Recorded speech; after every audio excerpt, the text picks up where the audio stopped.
Lyon, Francia ocupada, septiembre de 1943, 11:47 de la noche. El Hauptsturmführer Klaus Barbie, comandante de la Gestapo en Lyon, conocido como el Carnicero de Lyon por su crueldad excepcional, incluso entre los estándares nazis, caminaba lentamente alrededor de la iglesia de Notre-Dame de Saint-Alban, con la paciencia de un depredador que sabe que su presa está atrapada. Había recibido información de un informante francés. Esta iglesia católica en el corazón de Lyon estaba escondiendo judíos, múltiples familias, posiblemente docenas de personas. Registren cada centímetro, ordenó Barbie a sus 8 agentes. Esta iglesia tiene secretos y los encontraremos. Lo que Barbie no sabía era que a menos de 5 metros de donde estaba parado, detrás de un panel de madera tallada en el confesionario, que parecía parte permanente de la estructura del siglo XVII, había escalera estrecha que descendía a cripta medieval olvidada durante siglos, ahora transformada en refugio donde 23 personas, 17 judíos y 6 resistentes franceses buscados por la Gestapo, contenían la respiración en oscuridad absoluta. Y en la sacristía, actuando con calma perfecta mientras revisaba registros de bautismo falsos que había creado meticulosamente durante meses, estaba el padre Jacques Longeray, sacerdote católico de 41 años, que había transformado su iglesia en la operación de rescate más audaz de Lyon. Barbie entró a la sacristía sin golpear. «Padre», dijo con cortesía falsa, que hacía su presencia aún más amenazante. «Estoy buscando judíos. He recibido información de que esta iglesia los esconde. ¿Es cierto?» El padre Longeray levantó la vista de su libro de registros, ajustó sus lentes, gesto que había practicado porque lo hacía parecer más académico y menos amenazante, y respondió con voz que mezclaba confusión genuina con ligera ofensa. «Hauptsturmführer, esta es casa de Dios. Acogemos a todos los que buscan consuelo espiritual. Franceses, alemanes, católicos, incluso aquellos considerando conversión de otras fe. Pero esconder personas ilegalmente violaría tanto ley francesa como ley de la Iglesia. Ciertamente no. Era mentira perfecta, técnicamente verdadera. La Iglesia sí acogía a todos, moralmente verdadera. Según ley de Dios que el padre Longeray seguía, esconder judíos era obligación moral, pero factualmente falsa, de manera que salvaría 23 vidas si Barbie la creía. Barbie estudió al sacerdote. Hombre de mediana edad, ligeramente corpulento, rostro amable que parecía incapaz de engaño.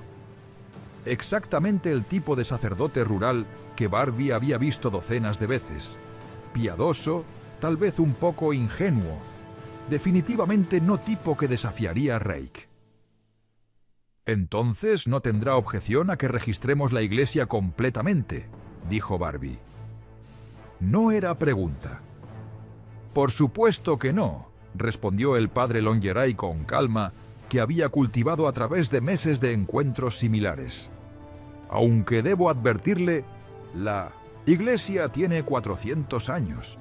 La arquitectura es complicada.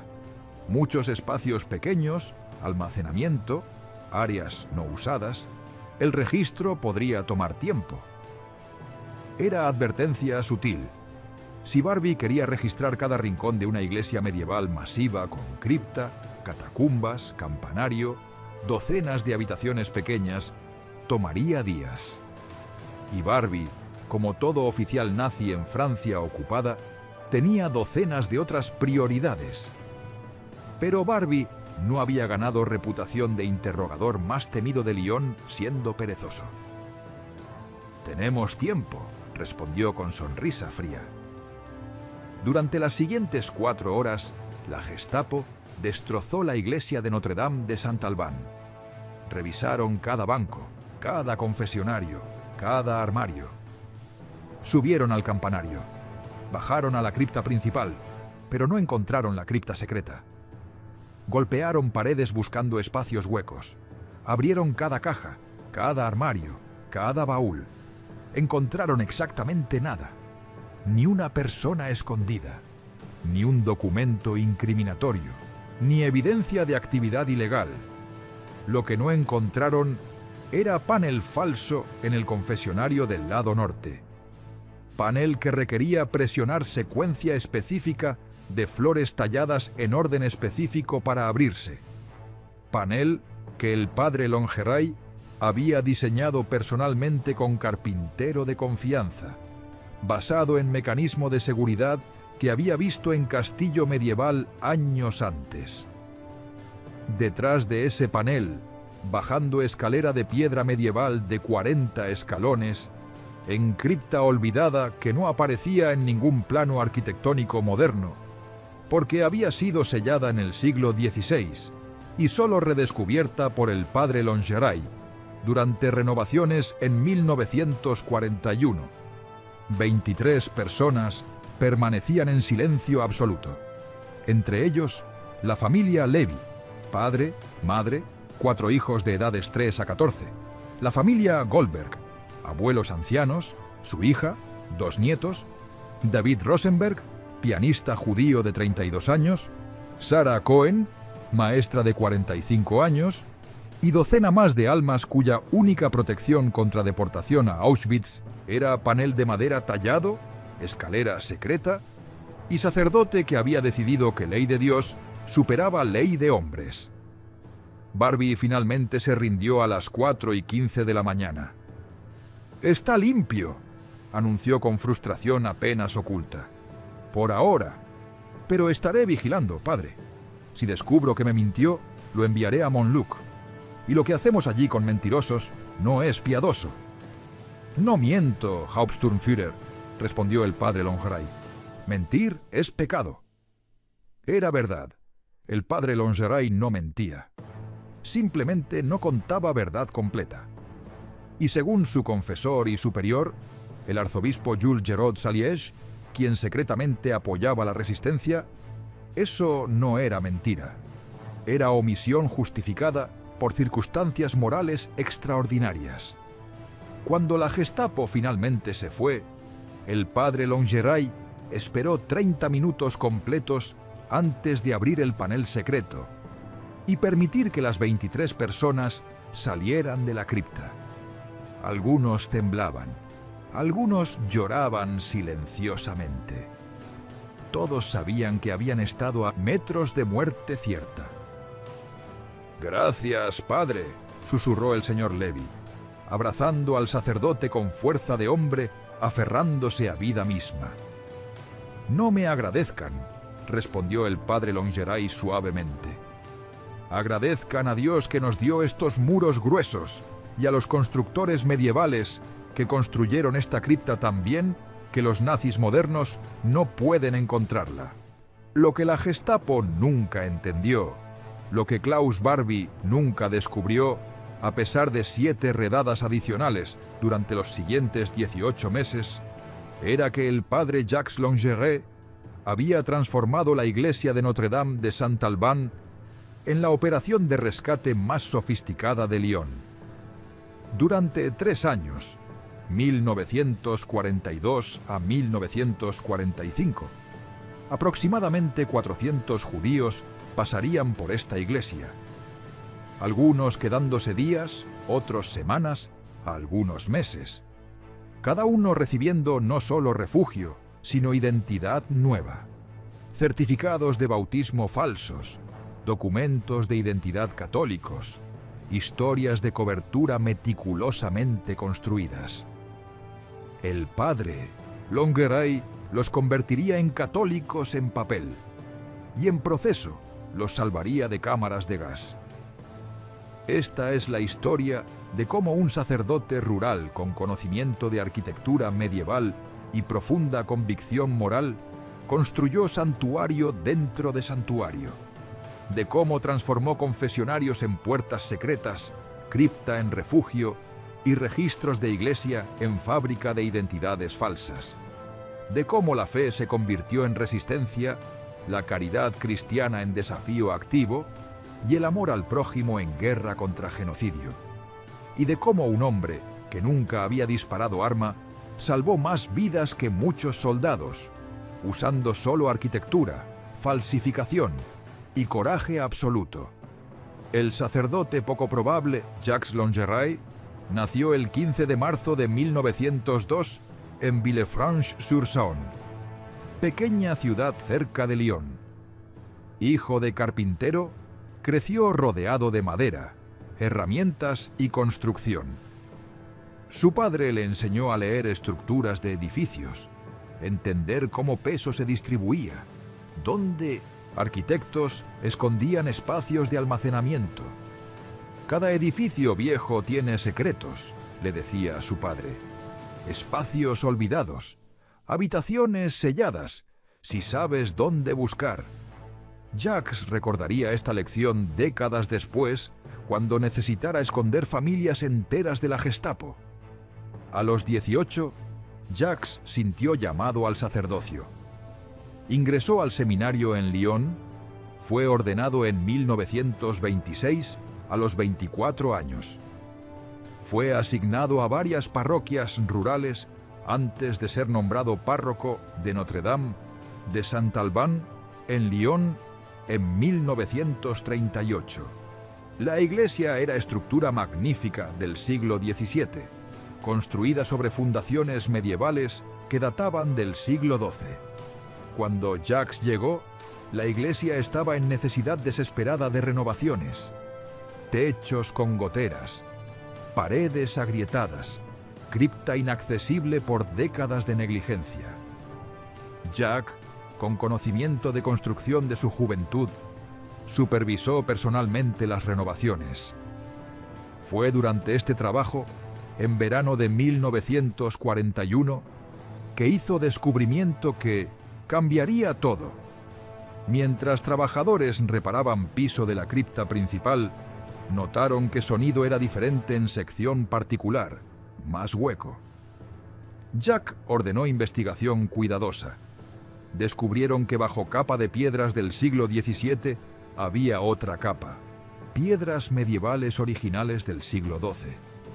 Y debajo de esas, entrada sellada a cripta secundaria que no aparecía en ningún plano moderno. Habían encontrado cripta olvidada, sellada probablemente en el siglo XVI, durante guerras religiosas, cuando católicos y protestantes se mataban mutuamente, y ambos bandos escondían objetos de valor en espacios secretos. Jacques exploró la cripta con linterna. Era espacio rectangular, aproximadamente 8 metros por 5 metros, techo abovedado de 2,5 metros de altura, paredes de piedra sólida de 1 metro de espesor, una sola entrada, la escalera desde arriba, ahora bloqueada por siglos de escombros y construcción posterior. Jacques documentó el descubrimiento, pero no lo reportó a autoridades diocesanas. Algo le dijo que este espacio secreto podría ser útil algún día. Ese día llegó en julio de 1942. La transformación comienza. En julio de 1942, las autoridades nazis y de Vichy comenzaron arrestos masivos de judíos en Francia. La redada del Vélodrome d'Hiver, en París, 16 al 17 de julio, resultó en arresto de 13.152 judíos, incluyendo 4.115 niños. Fueron enviados a Drancy, luego a Auschwitz. La noticia llegó a Lyon. El padre Longeray, escuchando confesiones de feligreses franceses que trabajaban en administración de Vichy, oyó detalles. Las redadas continuarían. Lyon sería siguiente. Ningún judío estaría seguro. Esa noche, el padre Longeray oró durante horas. Buscaba guía. ¿Cuál era su deber como sacerdote? ¿Obedecer ley francesa que ahora requería entregar judíos? ¿O seguir mandamiento superior de amar al prójimo? La respuesta llegó con claridad que consideraba divina. Esconder judíos no era solo permitido, era obligatorio. Si Cristo estuviera aquí hoy, se dijo a sí mismo, escondería a los perseguidos, no preguntaría su religión, preguntaría si necesitaban ayuda. Debo hacer lo mismo. Comenzó preparativos inmediatamente. Fase 1. Reabrir la cripta secreta. Con ayuda de 2 trabajadores de construcción de confianza, ambos católicos devotos que juraron secreto, Jacques reabrió la entrada a la cripta olvidada. Pero en lugar de crear acceso obvio, diseñó mecanismo secreto. En el confesionario del lado norte de la iglesia, instalaron panel falso. El panel estaba tallado con flores decorativas, rosas, lirios, tulipanes, que parecían puramente ornamentales.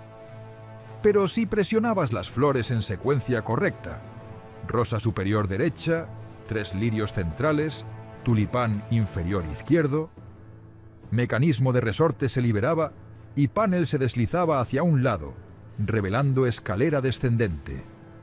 Era ingeniería medieval aplicada con carpintería moderna, completamente invisible, a menos que supieras exactamente qué buscar. Fase 2. Preparar el refugio. La cripta necesitaba ser habitable. Jacques y sus trabajadores instalaron ventilación. Tallaron conducto estrecho que se conectaba al sistema de ventilación de la iglesia principal. Invisible desde exterior, proporcionaba aire fresco. Sanitación. Instalaron letrina improvisada que drenaba alcantarillado antiguo que corría bajo la iglesia. Luz. Velas y lámparas de aceite. Electricidad habría requerido cables que podrían ser detectados. Mobiliario, catres plegables, mantas, mesa pequeña, sillas. Todo podía ser guardado rápidamente si la cripta necesitaba parecer vacía. Suministros. Reserva de agua, comida no perecedera, libros, materiales de escritura. Fase 3. Sistema de alarma. Jacques instaló sistema de campanas en la iglesia conectado a cripta. Código simple. Una campanada igual a visitante normal. Continuar silencio normal. 2 campanadas igual a nazi o autoridad de Vichy en la iglesia. Silencio absoluto. 3. Campanadas igual a redada en progreso. Entrar a cripta inmediatamente. 4 campanadas igual a todo despejado. Pueden salir fase 4. Documentación falsa. Esta era parte más crítica. No bastaba con esconder judíos. Necesitaban identidades nuevas que les permitieran eventual movilidad. Jacques estudió los registros de bautismo de la iglesia que databan de siglos. Notó que muchas entradas eran de personas que habían muerto jóvenes en siglos pasados. Epidemias, guerras, hambrunas. Estas identidades podían ser recicladas. Comenzó a crear certificados de bautismo falsos basados en entradas reales pero oscuras de los registros. Un niño judío de 8 años se convertiría en Jean Mercier, nombre de niño que había muerto en 1878 de difteria a los 2 años. Jacques cambiaría la fecha de nacimiento, agregaría entrada nueva a los libros de registro. Su caligrafía perfectamente imitaba estilo del siglo XIX. Crearía certificado que parecía antiguo. Si Gestapo investigaba, encontrarían nombre en registros oficiales de la iglesia. La entrada estaría en tinta apropiada de la época, en página apropiada, con desgaste apropiado. Sería imposible probar que era falsa sin análisis forense extensivo. Para agosto de 1942, el sistema estaba listo. La iglesia de Notre-Dame de Saint-Alban era refugio perfectamente diseñado, esperando sus primeros huéspedes. Los primeros refugiados. La familia Lévy fue primera. Jacques los conocía. Eran comerciantes judíos que habían venido a misa ocasionalmente con amigos católicos. Cuando las redadas comenzaron, vinieron a la iglesia en desesperación. «Padre, necesitamos ayuda», dijo el señor Levy el 3 de agosto de 1942. «Están deportando judíos. No tenemos a dónde ir. Tenemos 4 hijos. Por favor». Jack no dudó. «Vengan conmigo». Los llevó al confesionario. Demostró el mecanismo secreto. Descendieron a la cripta. La familia Levy permaneció allí durante 3 semanas mientras Jacques creaba identidades falsas completas para cada miembro. Isaac Levy, 40, flecha Jean Mercier. Rachel Levy, 38, flecha Marie Mercier. Daniel Levy, 14, flecha Paul Mercier. Sarah Levy, 11, flecha Sophie Mercier. Jacob Levy, 8, flecha Jacques Mercier, en honor al padre Lingerie. Ruth Levy, 3, flecha Rose Mercier. Cada conversión requería certificado de bautismo con fecha retroactiva, entrada en registros de iglesia, historia de cobertura, explicando por qué habían desaparecido registros previos. Típicamente, bombardeos destruyeron archivos originales, tarjetas de identidad falsas, obtenidas a través de contactos en resistencia, entrenamiento en catolicismo básico, oraciones, gestos, conocimiento de festividades. Los niños, especialmente, necesitaban aprender a actuar como católicos perfectos. Jacques les enseñaba: cuando vean oficial alemán, hagan señal de la cruz. Automáticamente, sin pensar. Debe ser natural como respirar. Si alguien pregunta su religión, respuesta es inmediata. Católico, por supuesto. No duda, no vacilación. Memorizad en el Padre Nuestro, Ave María. Memorizad hasta que los puedan recitar mientras duermen. Después de 3 semanas, la familia Levy estaba lista. Jacques los conectó con red de resistencia que los transportó al campo donde vivieron resto de la guerra como la familia Mercier, católicos devotos que asistían a misa regularmente. Los 6 sobrevivieron la guerra. La red se expande. El éxito con la familia Levy llevó a más refugiados. La palabra se esparció discretamente en comunidad judía de Lyon. La iglesia de Notre-Dame de Saint-Alban era segura. Para septiembre de 1942, Jacques estaba escondiendo regularmente 10 a 15 personas simultáneamente. La cripta se llenó. Necesitaba más espacio. Expandió la operación. Ubicación 2. El campanario. La torre del campanario tenía cuarto pequeño usado históricamente para almacenamiento. Jacques lo convirtió en refugio secundario. Acceso era a través de escalera exterior que subía por fuera de la torre. Visible pero explicable. Trabajadores de mantenimiento. Ubicación 3. La sacristía extendida. Detrás del armario de vestimentas sacerdotales en la sacristía, Jacques construyó pared falsa, creando espacio de 2 metros de profundidad. Podía albergar 4 a 5 personas de pie, adecuado para escondite de emergencia durante redadas repentinas. Ubicación 4. El ático.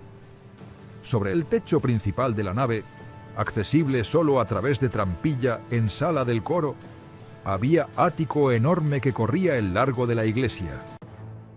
Jacques lo dividió en compartimentos con cortinas, creando habitaciones privadas para familias. Para noviembre de 1942, la iglesia podía esconder hasta 40 personas simultáneamente en 4 ubicaciones separadas. Pero más personas significaban más riesgo, más comida necesaria, más necesidades sanitarias, más posibilidad de descubrimiento. Jacques desarrolló sistema logístico complejo. Comida. Compraba porciones extra usando cupones de racionamiento donados por feligreses simpatizantes.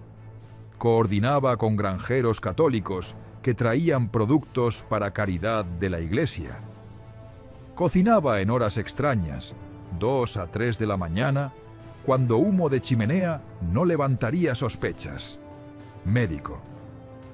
Dr. Pierre Montan, médico católico y miembro de Resistencia, visitaba la iglesia semanalmente disfrazado de feligrés, trataba enfermos en cripta ejercicio.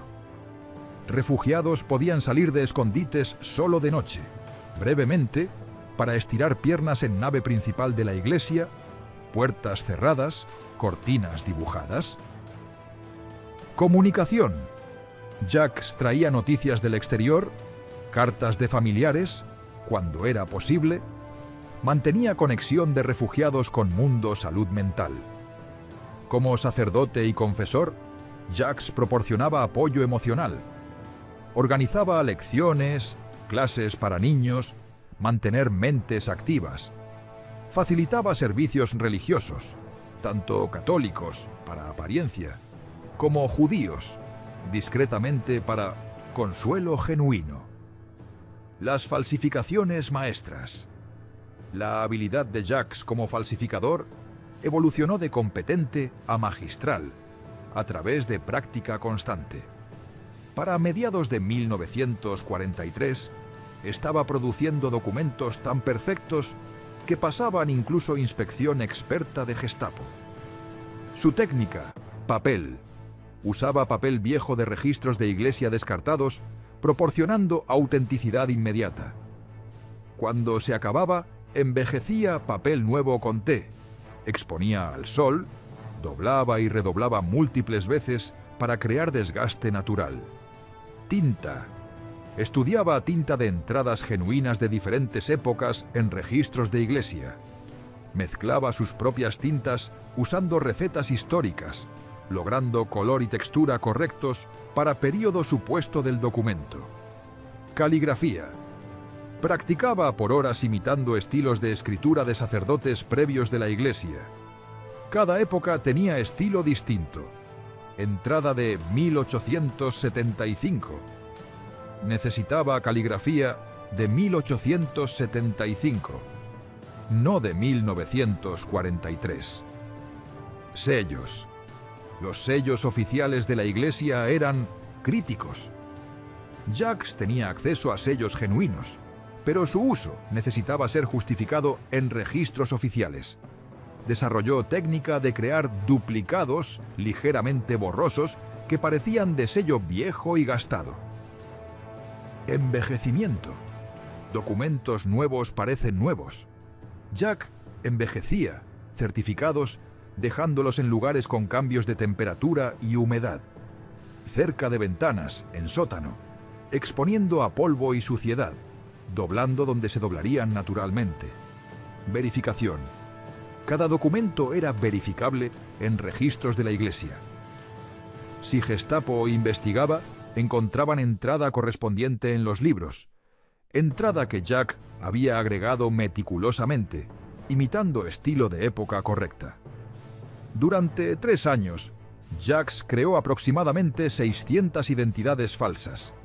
Cada una requería 2 a 3 horas para certificado de bautismo físico, 1 a 2 horas para entrada en registro de iglesia, 30 minutos para documentación de soporte, cartas de recomendación de sacerdote previo, etc. 2 a 3 horas para envejecimiento y verificación de calidad total. Aproximadamente 6 a 8 horas por identidad falsa. 600 identidades igual a aproximadamente 4.000 horas de trabajo de falsificación meticuloso. Todo hecho de noche, en secreto, mientras mantenía sus deberes sacerdotales normales de día. Los niños del Padre. Lingerie. Aproximadamente 150 de los 400 refugiados que pasaron por la iglesia eran niños. Jacques desarrolló afecto especial por ellos y técnicas específicas para su protección. El Club del Catecismo. Jacques oficialmente dirigía clases de catecismo para niños católicos locales cada miércoles, pero también incluía a niños judíos escondidos, ahora con identidades católicas, en las clases. Era brillante por varias razones. Entrenaba a niños judíos en catolicismo, haciendo sus identidades falsas más convincentes. Los normalizaba. Si Gestapo investigaba, Estos niños eran estudiantes regulares. Proporcionaba socialización. Niños escondidos podían interactuar con otros niños, mantener algo de normalidad. El coro de niños. La iglesia tenía coro de niños que cantaba en misa dominical. Jack reclutó a varios niños judíos escondidos, con identidades falsas, al coro. De nuevo, brillante. ¿Qué mejor cobertura que niño cantando himnos católicos en misa frente a toda la congregación? Si alguien sospechaba que eran judíos, ¿por qué estarían públicamente celebrando misa católica? El sistema de adopción temporal. Para niños cuyos padres habían sido capturados o asesinados, Jack desarrolló red de familias católicas dispuestas a adoptar temporalmente. El niño vivía con familia bajo identidad falsa. Asistía a escuela como católico, pero sabía su identidad real. Jack mantenía registro secreto, en código, escondido, de identidades reales versus identidades falsas, asegurando que después de la guerra, niños pudieran reclamar nombres verdaderos. El caso de Little Samuel.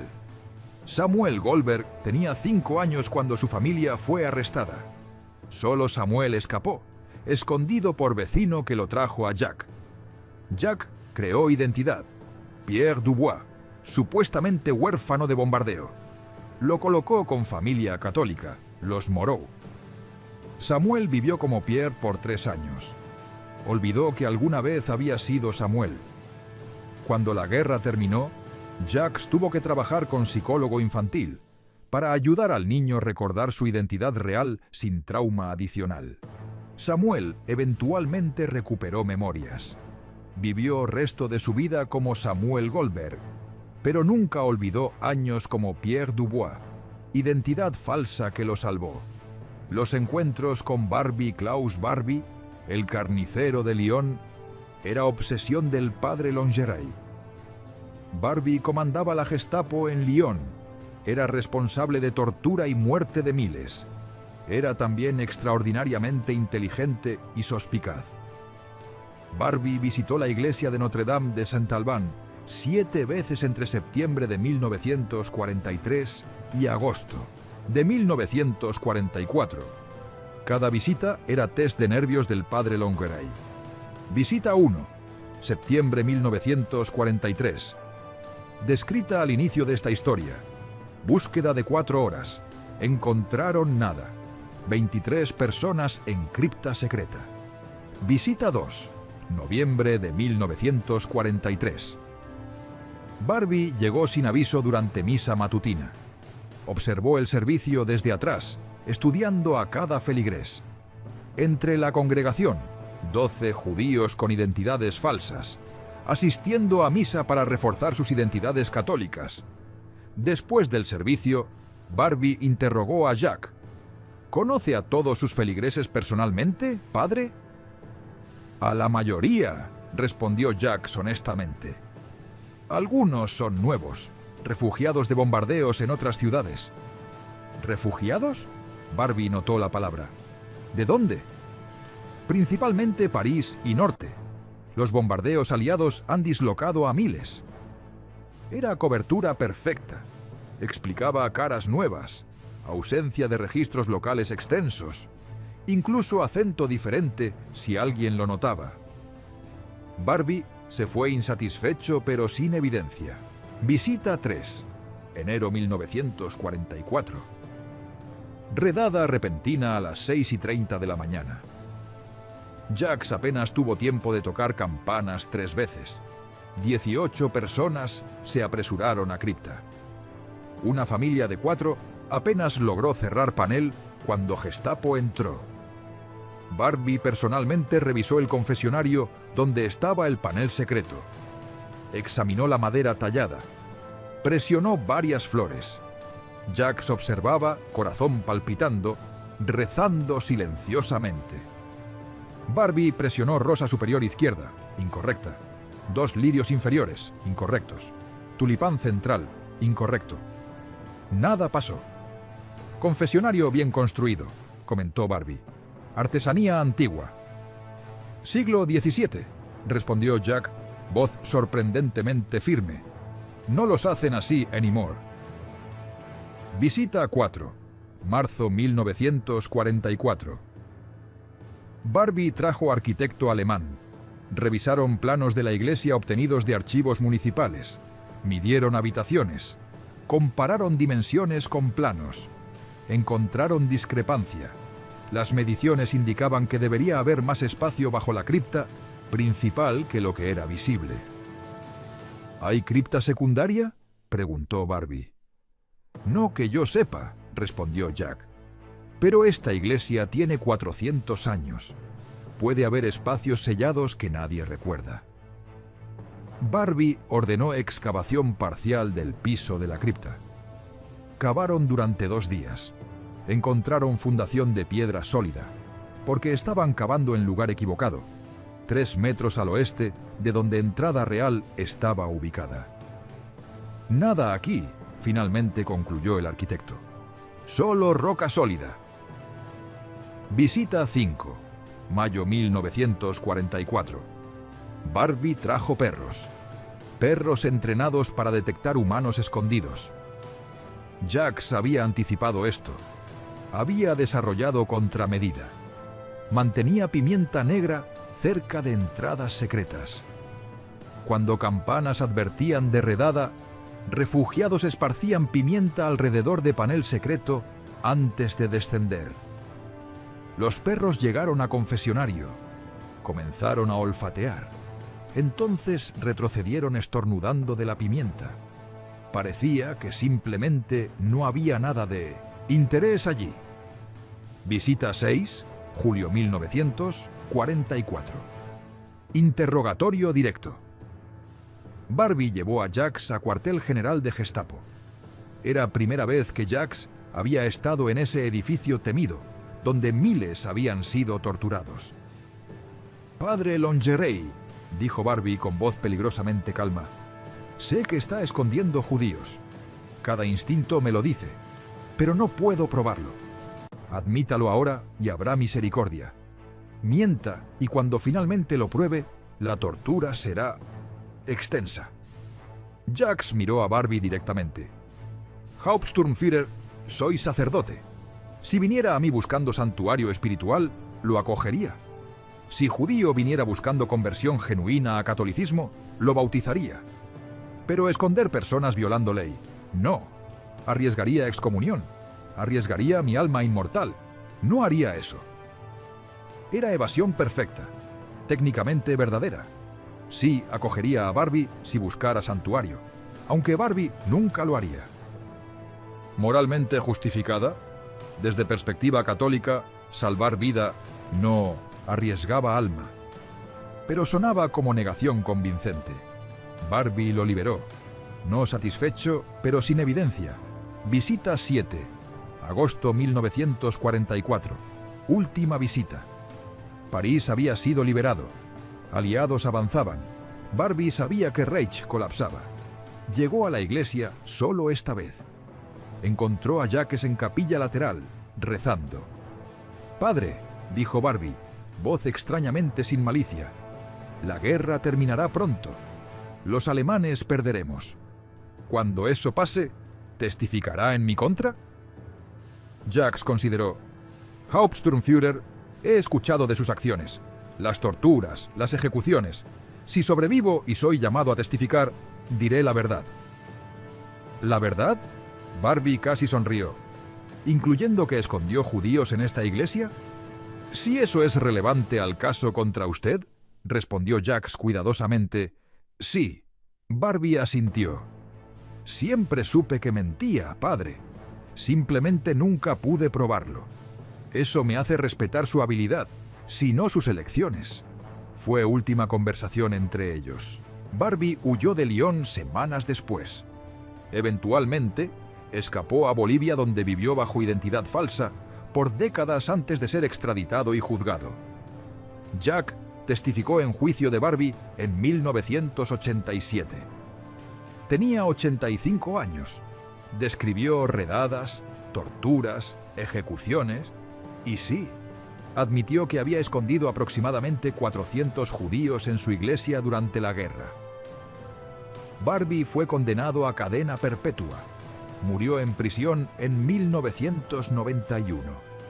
La Liberación Lyon fue liberado por fuerzas francesas del interior y unidades del ejército estadounidense el 3 de septiembre de 1944. Esa mañana, Jacques abrió todas las puertas secretas de la iglesia por última vez. Aproximadamente 35 personas estaban escondidas en ese momento.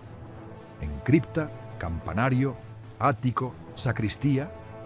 «Salgan», les dijo, lágrimas corriendo por su rostro. «Salgan a la luz. Son libres». Las escenas que siguieron eran caóticas, mezcla de alegría y dolor. Familias reunidas después de años de separación. Refugiados descubriendo que familiares habían muerto en campos. Niños con identidades falsas confundidos sobre quiénes eran realmente. Personas besando al suelo, llorando, riendo, rezando. Jacques organizó misa de acción de gracias. La iglesia estaba llena. Católicos que habían ayudado. Judíos salvados. Resistentes que habían colaborado. Durante la misa, Jacques habló. Hace 3 años, esta iglesia se convirtió en refugio. No porque yo fuera especialmente valiente o sabio, sino porque tenía muros gruesos, cripta olvidada y conocimiento de carpintería de mi padre. Dios nos da herramientas. Nuestra elección es cómo las usamos. Yo usé arquitectura de esta iglesia para salvar vidas. No fue heroísmo, fue deber. Deber de amar al prójimo, deber de proteger al perseguido, deber que cualquier persona decente habría sentido. Hoy agradecemos a Dios por liberación, pero también recordamos a los que no sobrevivieron. Los millones asesinados en campos, las familias destruidas, las vidas robadas. Esta iglesia salvó 400, pero millones murieron. Nuestra alegría hoy debe estar mezclada con dolor y con determinación de que nunca, nunca permitamos que esto pase de nuevo. El recuento final. Después de la guerra, historiadores trabajando con Jacques compilaron estadísticas de la operación de rescate. Refugiados escondidos. Aproximadamente 400 personas pasaron por la iglesia entre agosto de 1942 y septiembre de 1944. Tasa de supervivencia. 387 sobrevivieron, 96,75%. 13 murieron, algunos de enfermedad mientras estaban escondidos, algunos capturados después de dejar la iglesia, algunos en operaciones de resistencia posteriores. Identidades falsas creadas, 612 documentos diferentes. Algunos refugiados necesitaban múltiples identidades durante su tiempo en escondite. Niños salvados, 148, incluyendo 23 huérfanos colocados con familias adoptivas, redadas sobrevividas, 37 inspecciones nazis de niveles variados, incluyendo 7 personales de Klaus Barbie. Tiempo total en operación, 25 meses horas estimadas de trabajo de Jacques. Aproximadamente 15.000 horas, dedicadas a operación de rescate, además de deberes sacerdotales normales. Costo financiero. Aproximadamente 200.000 francos, equivalente a aproximadamente $500.000 actuales. Pagados de donaciones de feligreses, orden religiosa de Jacques, y sus ahorros personales. Colaboradores. Aproximadamente 60 personas sabían de operación y contribuyeron. Feligreses, médicos, falsificadores, familias adoptivas, resistentes, milagros. Según Jacques, solo uno, que nadie nos traicionó. En 3 años, con 60 personas sabiendo el secreto, ni una sola persona nos traicionó. Eso es milagro más grande que cualquier cosa en las Escrituras. Las consecuencias.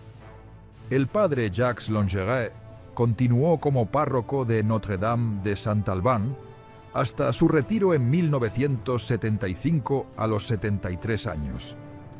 Nunca habló públicamente sobre sus actividades de guerra hasta años 1980, cuando historiadores comenzaron a documentar resistencia francesa sistemáticamente.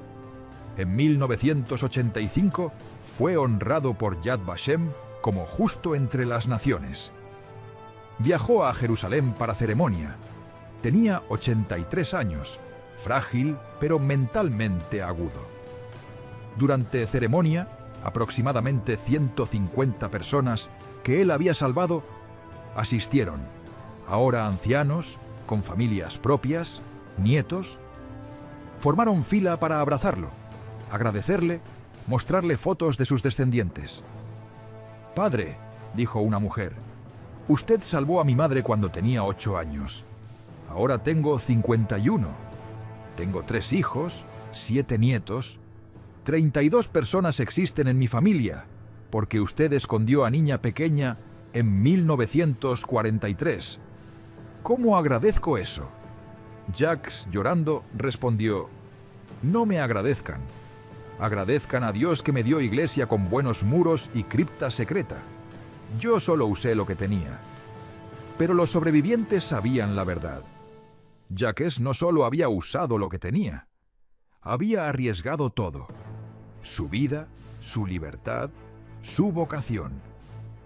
Había pasado 3 años en tensión constante, sabiendo que un error significaría su tortura y ejecución, más las muertes de todos los que escondía. El secreto del panel. En 1995, la iglesia de Notre-Dame de Saint-Alban fue declarada monumento histórico, en parte por su arquitectura del siglo XVII, en parte por su papel en la resistencia. El panel secreto en el confesionario permanece, pero ahora hay placa explicativa al lado. A través de este panel, aproximadamente 400 judíos y resistentes descendieron a seguridad durante ocupación nazi. El panel fue diseñado por el padre Jacques Longeray en 1942. Requiere presionar flores talladas en secuencia específica para abrirse. La secuencia nunca fue descubierta por Gestapo, a pesar de 7 inspecciones por Klaus Barbie. La cripta secreta abajo preservó vidas cuando mundo arriba había sido consumido por locura de genocidio. Este panel representa ingenio humano en servicio de compasión. Es recordatorio de que incluso en momentos más oscuros, individuos ordinarios pueden crear espacios de luz. Visitantes ahora pueden descender a la cripta con guía. Ven espacio pequeño donde familias enteras pasaron semanas o meses. Ven catres donde niños dormían. Ven altar improvisado donde Jacques conducía servicios religiosos secretos. Y ven paredes donde refugiados tallaron mensajes. La familia Goldberg estuvo aquí. Agosto a septiembre 1943. Sobrevivimos gracias al padre Longeray. Sarah Cohen. 52 días en esta cripta. 52 días de vida robados a Hitler. Daniel, edad 14. Si muero, que alguien diga Kadish por mí. Si vivo, dedicaré mi vida a asegurar que esto nunca pase de nuevo. Daniel sobrevivió. Se convirtió en rabino. Dedicó su vida a educación del Holocausto. Murió en 2001 a los 72 años, habiendo contado historia de padre Longeray a miles de estudiantes. Epílogo. El último sermón. El padre Jacques Longeray murió el 12 de abril de 1998 a los 96 años. Su funeral en Notre-Dame de Saint-Alban fue atendido por aproximadamente 2000 personas, católicos, judíos, ateos, personas de todas las fes y ninguna, unidos por gratitud hacia hombre que había demostrado que bondad es elección, que coraje es acción, que fe sin obras es vacía. Su último sermón, predicado 2 semanas antes de su muerte, cuando sabía que su tiempo era corto, contenía mensaje que resumía su vida. Jesucristo dijo: «Lo que hicieron por uno de estos más pequeños de mis hermanos, lo hicieron por mí». En 1942 vi a los más pequeños. Vi familias perseguidas. Vi niños condenados. Vi gente cuyo único crimen era nacer judíos. Tuve elección. Podía seguir ley de hombres malvados o podía seguir ley de Dios. Elegí Dios. Elegí amor al prójimo sobre obediencia a tiranos. Elegí compasión sobre complacencia. No fue heroico, fue simple. Tuve iglesia con buenos muros. Tuve conocimiento de carpintería. Tuve fe que me decía que todas las vidas son sagradas. Usé lo que tenía para hacer lo que debía hacerse. Mi mensaje para ustedes, especialmente jóvenes: nunca esperen ser héroe perfecto con superpoderes que salvan al mundo. En lugar, pregunten: ¿qué tengo? ¿Qué puedo hacer con lo que tengo? ¿Cómo puedo usar mis recursos, mi conocimiento, mi posición para hacer bien? Yo tenía iglesia vieja con cripta secreta. Ustedes tienen otras herramientas. Úsenlas. Porque cuando enfrentamos mal, y lo enfrentaremos en todas las generaciones, en todas las formas, nuestra respuesta define quiénes somos. No puedo prometer que hacer lo correcto será seguro. No lo fue para mí. Viví con miedo durante 3 años. Cada toque en la puerta podría ser Gestapo. Cada inspección podría descubrir el panel. Pero puedo prometer esto: hacer lo correcto preserva su humanidad. Y al final, eso es todo lo que importa. Cuando me encuentre con mi Creador, y ese momento llega pronto, me preguntará: ¿qué hiciste con la vida que te di? ¿Usaste tus dones para servir a otros? Y podré responder: Señor, me diste iglesia con buenos muros. La usé para proteger a tus hijos. Salvé 400. Habría salvado 4000 si hubiera podido. Hice lo que pude con lo que tenía. Esa es mi oración para todos ustedes, que cuando llegue su momento de responder esa pregunta, puedan decir lo mismo. ¿Amén? El padre Jacques Longeray transformó la iglesia de Notre-Dame de Saint-Alban en santuario que salvó aproximadamente 400 vidas durante la ocupación nazi de Francia. Su operación de rescate, basada en arquitectura medieval redescubierta, falsificación meticulosa y coraje inquebrantable, representa uno de esfuerzos de rescate más exitosos conducidos por individuo durante el Holocausto. Klaus Barbie, el carnicero de Lyon, inspeccionó la iglesia 7 veces y nunca descubrió los escondites secretos. El panel secreto en el confesionario permanece como testimonio de que ingeniería inteligente, conocimiento específico y determinación moral pueden crear espacios de seguridad incluso en mundo consumido por genocidio. Los nazis tenían armas, leyes, poder estatal completo. El padre Longeray tenía iglesia vieja, conocimiento de carpintería y fe que decía que todas las vidas son sagradas. Las vidas ganaron 400 veces.